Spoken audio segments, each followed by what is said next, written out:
Good evening students. आज हमारा topic है ऑर्गेनिक फार्मिंग के क्या फ़ायदे हैं और नुकसान क्या हैं। मेरिट्स एंड डीमेरिट्स भी हम बोल सकते हैं इसको, एडवांटेजेस एंड लिमिटेशंस भी। फ़ायदे अब तक हमने ऑर्गेनिक फार्मिंग के काफ़ी किए हैं कि ये एनवायरनमेंट फ्रेंडली है, ह्यूमन हेल्थ के लिए अच्छा है। तो आज हम इस टॉपिक में डिटेल में करेंगे कि ऑर्गेनिक फार्मिंग क्यों करनी चाहिए और इसके क्या क्या फ़ायदे हैं। आज सिर्फ हम एडवांटेज करेंगे, मेरिट्स करेंगे। Qualitative and quantitative assessment of organic farming practices is various agro ecosystem involved in most fields and horticultural crops reveals that advantages overweight the limitations। कि अब तक जितनी भी स्टडी हुई हैं उसमें ये पता चला है कि जो फ़ायदे हैं ऑर्गेनिक फार्मिंग के वो नुकसान से ज़्यादा हैं। तो मेन जो एडवांटेजेस हैं, फर्स्ट है ऑर्गेनिक फार्मिंग में हमने केमिकल यूज़ नहीं करना। इस मेथड को हम नॉन केमिकल मेथड बोल सकते हैं। सो द इकोसिस्टम मतलब जो हमारा एनवायरनमेंट है उसमें कोई भी केमिकल का साइड इफ़ेक्ट नहीं होएगा। हैज़र्ड्स मतलब इसके नुकसान, केमिकल से होने वाले नुकसान से हम फ्री हो सकते हैं और हमारा जो एनवायरनमेंट है या इकोसिस्टम जो है वो केमिकल फ्री होएगा। इसके अलावा सॉइल की फर्टिलिटी, सॉइल का फोना, सॉइल का माइक्रोफ्लोरा एंड क्रॉप जो होएगी या क्रॉप का ग्रोथ होएगा वो क्या होएगा, परफेक्ट होएगा और एक सिस्टम डेवलप होएगा जिसको हम बोलते हैं सस्टेनेबल सिस्टम। सॉइल की फर्टिलिटी मतलब सॉइल की जो ताकत है, सॉइल में जो न्यूट्रिएंट्स हैं वो रहेंगे। फोना मतलब इसके जितने भी सॉइल के अंदर स्मॉल प्लांट्स हैं। सॉइल का माइक्रोफ्लोरा मतलब इसमें जितने भी माइक्रो ऑर्गेनिजम्स हैं, या इसमें क्रॉप का जो ग्रोथ है, ग्रोथ तो रहेगी लेकिन साथ ही साथ ह्यूमन हेल्थ भी रहेगी और एनवायरनमेंट जो है वो भी सही रहेगा। इस मेथड को हम बोलते हैं sustainable system.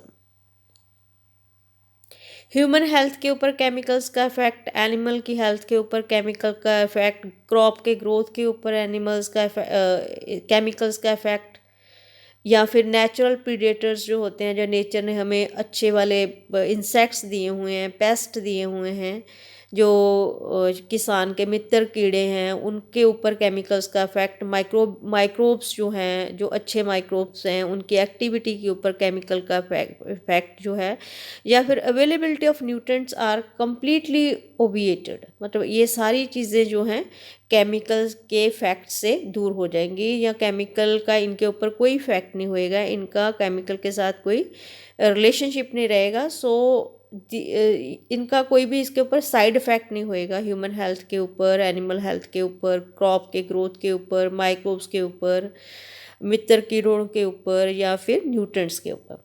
So next is the pollution by agrochemicals. देखो ये सारे पोल्यूशंस भी है एग्रोकेमिकल्स का, जैसे हैंडलिंग में है, पैकेजिंग में है, मैन्युफैक्चरिंग में है, इसकी इन्हलेशन है या इंजेक्शन है या डर्मल रूट है, ये सारे जो है अगर हम केमिकल यूज़ ही नहीं करेंगे तो इनका हम पे ऊपर कोई इफ़ेक्ट नहीं होएगा। So non point contamination of water and agriculture produce जो है as well as the health complications due to such contaminations are also avoided.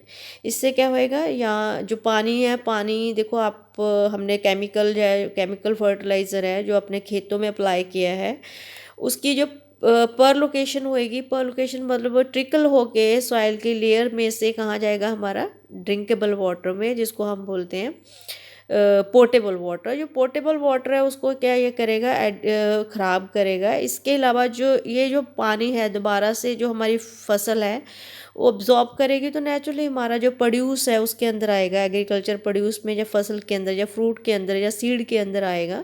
सो इससे क्या होएगा, हेल्थ कॉम्प्लिकेशंस होएंगी। तो इन सब को अगर हमने केमिकल यूज़ नहीं करना है, फर्टिलाइज़र केमिकल वाले नहीं यूज़ करने हैं, इसका मतलब ये चीज़ें जो है ये सारी ख़त्म हो जाएंगी। And next is the soil regenerates its original status of dynamic living system with harmonious interaction of its biological, physical and chemical components.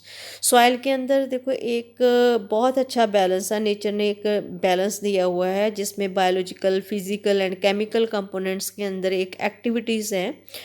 तो उन एक्टिविटीज़ को जब हम केमिकल इसमें डाल देंगे तो वो क्या होएगा, इम्बैलेंस होता है। मतलब वहाँ के अगर माइक्रो ऑर्गेनिजम्स का एक प्रॉपर रोल है, ठीक है, वहाँ के प्रीडेटर्स जो है, नेचुरल प्रीडेटर का रोल है, जो सॉइल के अंदर न्यूट्रिएंट्स का रोल है। लेकिन अगर हमने केमिकल डाल दिए तो वो सारे जो प्रीडेटर्स हैं या नेचुरल कंपोनेंट्स हैं उनका जो बैलेंस है वो क्या हो जाएगा, इम्बैलेंस होएगा।